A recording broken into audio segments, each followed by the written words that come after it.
As we cast off from Mandalay, we will stop on the opposite bank of the Irrawaddy at Mingoon. Here is the world's largest pile of bricks. This unfinished stupa, begun in 1790 by King Bodapaya, is solid brick and is 163 feet high. The deep fissures were caused by a massive earthquake in 1838. Nearby is the Mingoon Bell, cast in 1808. At 12 feet in height and 16 feet in diameter, it is the world's largest hanging, uncracked bell.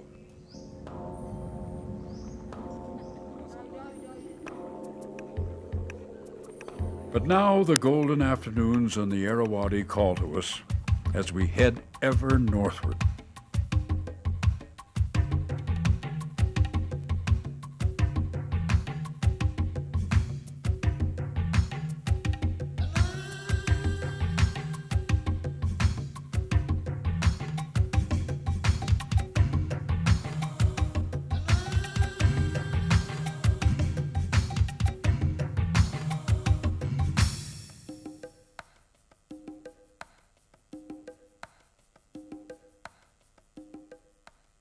New bends in the river reveal small villages and the opportunity to observe life along the banks.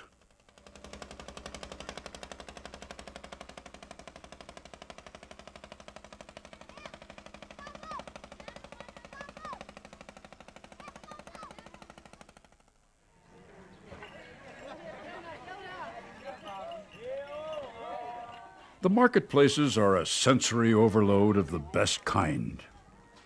Pungent aromas of chilies, turmeric, garlic, and ginger.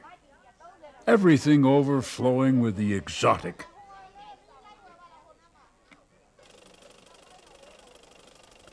Our never-ending discoveries include things unique to Myanmar. The favorite pastime game of chinlin, keeping airborne a woven rattan ball. The popular cosmetic Tanaka, which is a kind of bark ground to a paste and applied to the skin as a conditioner and a sunscreen. As Kipling observed, I seed her smoking a whacking white cheroot, which is an amazingly large cigar made of tobacco and spices, and the ever-popular chewing of betel nut, a reca nut and lime paste wrapped in a betel leaf. The combination turns the teeth and mouth a dark red. Jaggery is a daily staple, a type of brown sugar. Sap is collected from the toddy palm and boiled down to form this delicious sweet.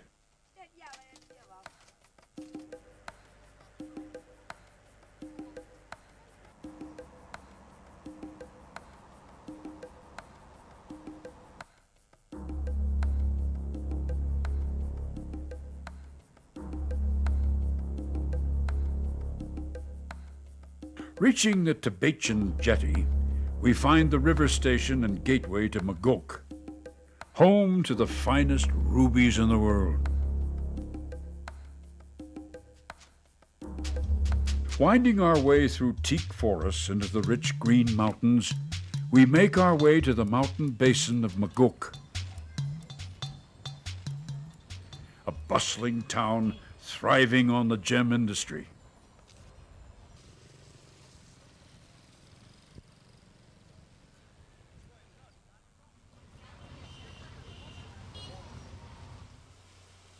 The rich alluvial gravels yield the finest rubies and sapphires in the world.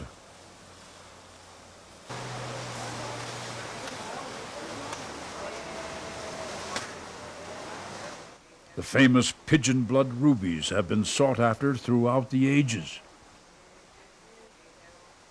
It's not just larger mining companies involved. Everyone in the community is involved.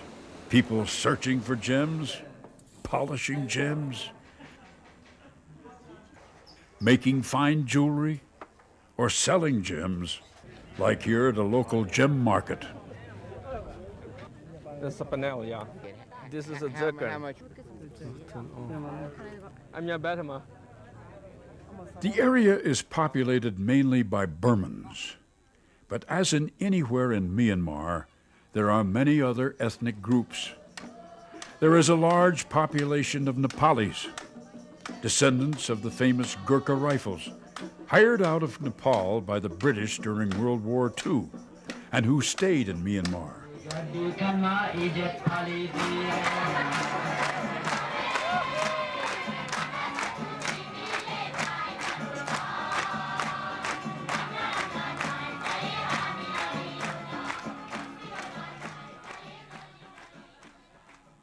Living in the mountains around Maguk are also the Lisu.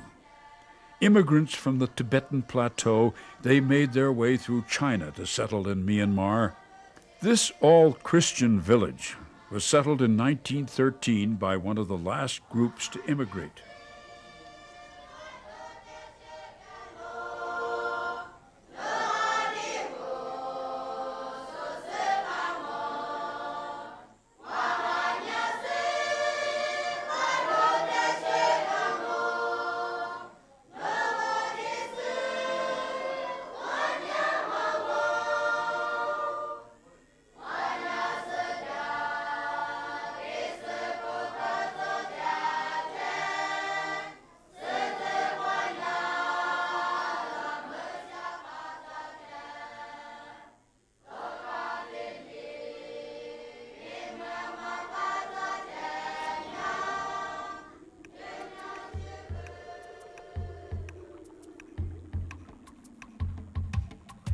Our river path continues, unveiling more magic with each new bend.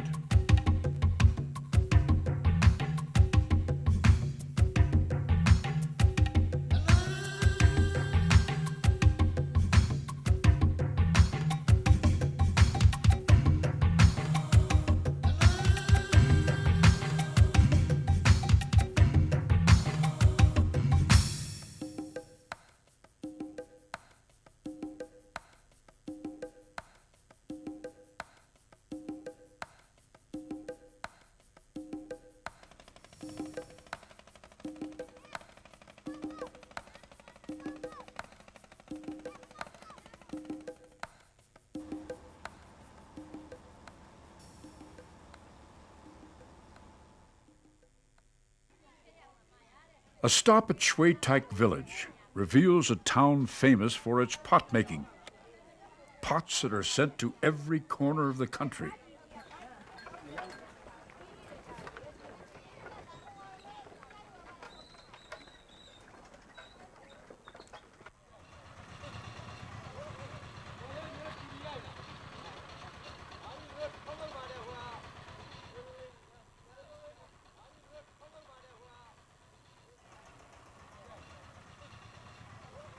This pot-making village is a good example of the cottage industries that are a mainstay of the people. Home industries include everything from elegant ox cart craftsmen to fine lacquerware artisans,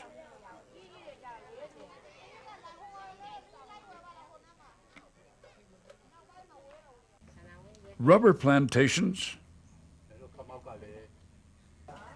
to umbrella makers,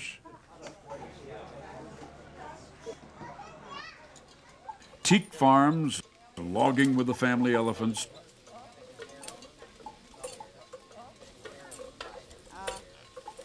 to rice and cabbages,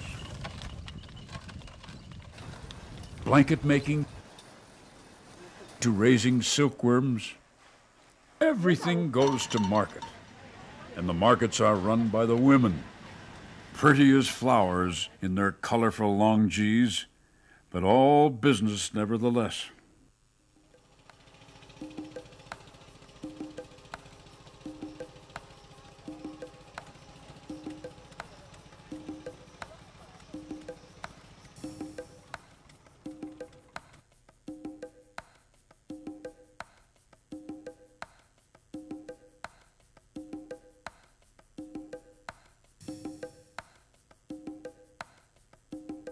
We now reach Katha. Cathaw is the site of George Orwell's famous book, Burmese Days, a story of what life was like in a remote Asian station during the colonial era. The town is still as charming with its teak homes and quaint streets. Cathaw was also the site in World War II where the British scuttled hundreds of flotilla ships to deny them to the advancing Japanese armies.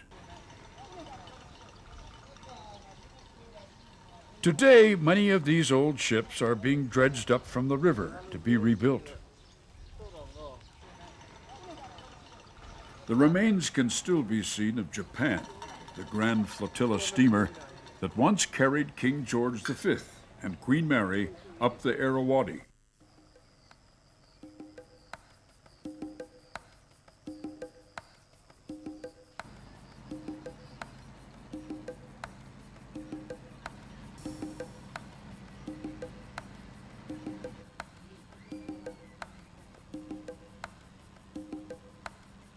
Above Cathaw is Bamo, the end of the Irrawaddy that is navigable, and some 900 miles from our beginning at Yangon. Bamo is one end of a famous old caravan trail into China, only a track through the mountains. It was centuries old when Marco Polo discovered it in the 13th century. The route is still in use today. Truly, Myanmar is a land that stirs the imagination. And the kindness of the people will grab your heart.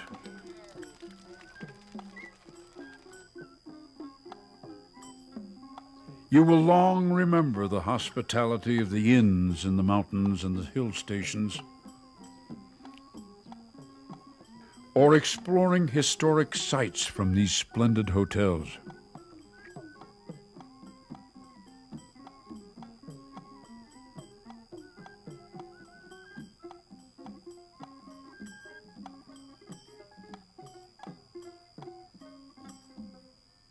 Everywhere you will find fine accommodations and delicious meals.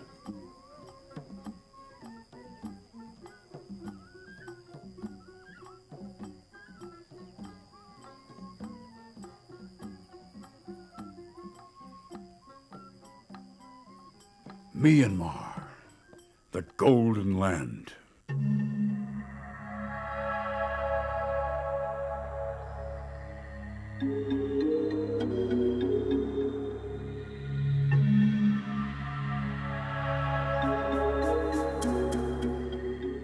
For the temple bells are calling, and it's there that I would be, by the old Molmien pagoda, looking lazy at the sea, on the road to Mandalay, where the flying fishes play, and the dawn comes up like thunder out of China, across the bay.